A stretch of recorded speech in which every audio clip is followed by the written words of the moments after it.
What's good, everybody? It's Michael Alder here from CarpetExpertBlueprint.com, and in this video I want to share with you how to cut and seam indoor-outdoor carpet on a glue-down installation. So we are in a basement here.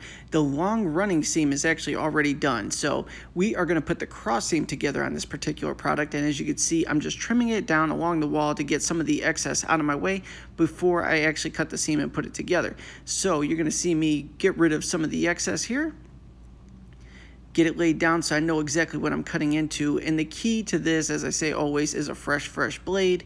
So I'm going to go ahead and switch the blade out on my knife, and we're about to catch a bunch of flack from all the veteran installers on this part right here.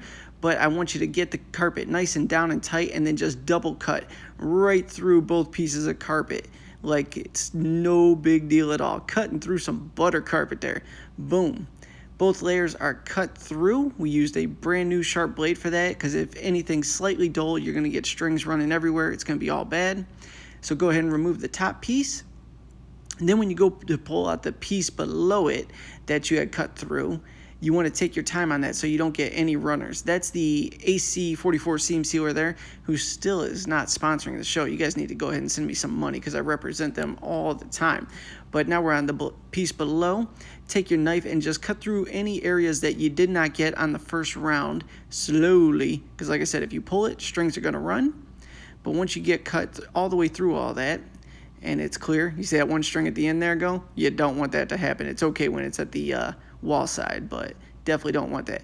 Grab your seam sealer, mash that down into the existing glue. Now we're going to go ahead and run a bead of sealer along the edge, and what this does, it keeps it from fraying and running when vacuums get ran over top of it or furniture gets dragged across it. It's less likely to catch a thread and run across the room. So you definitely want to use your sealer on your glue down installations there, especially on the cross seams, because that's where it's most likely to run. But we're going to go ahead and get that bead all the way down there. Boom. Good to go at the other end. Wipe the excess off on the backing.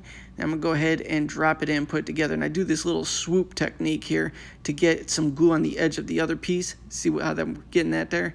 Follow that technique. You'll get a little bit of glue on your fingertips doing that, but better that than having your carpet fall apart 2 months later. So go ahead and just mash it down as you go. You could also use a tractor to blend it in. I don't use them personally, but if you're new to it, not a bad idea to use that.